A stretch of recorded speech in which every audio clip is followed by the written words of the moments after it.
چکور اور چکوترا۔ کسی سرسبز وادی میں ایک ننھا سا چکور رہتا تھا۔ وہ رات کو چاند کو دیکھ دیکھ کر خوش ہوتا تھا اور دن کو وادی میں ادھر ادھر اچھلتا کودتا پھرتا تھا۔ اسی وادی میں ایک درخت پر ایک بڑا سا چکوترا لٹکا ہوا تھا،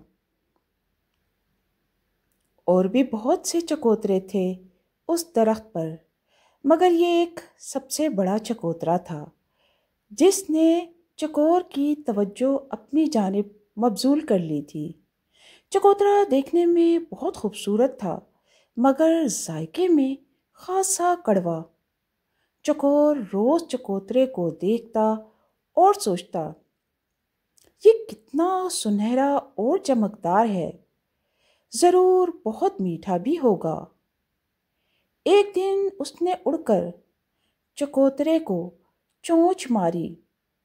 ذائقہ منہ میں پڑنے پر ہی چکور چونک گیا۔ ارے، یہ تو بہت کڑوا ہے! چکوترا مسکرا کر بولا، اے میرے چھوٹے دوست، ہر خوبصورت چیز میٹھی نہیں ہوتی۔ میرا کام تو پیاس بجھانا ہے اور صحت دینا ہے، مٹھاس نہیں۔ چکور نے یہ سن کر شرمندہ ہو کر کہا، میں نے تو صرف شکل دیکھ کر یہ فیصلہ کر لیا تھا۔ چکوترا نرمی سے بولا، زندگی میں، ہم سب کی زندگی میں بھی ایسا ہی ہوتا ہے۔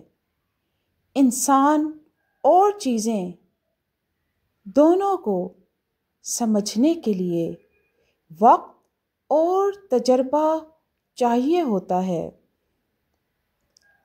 چکور نے یہ سبق سیکھ لیا تھا۔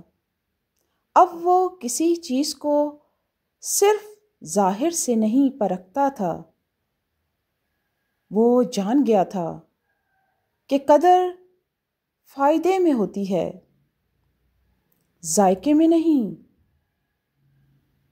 رات کو جب چاند نکلا تو چکور نے مسکرا کر کہا، آج میں نے ایک اور بات سیکھ لی ہے۔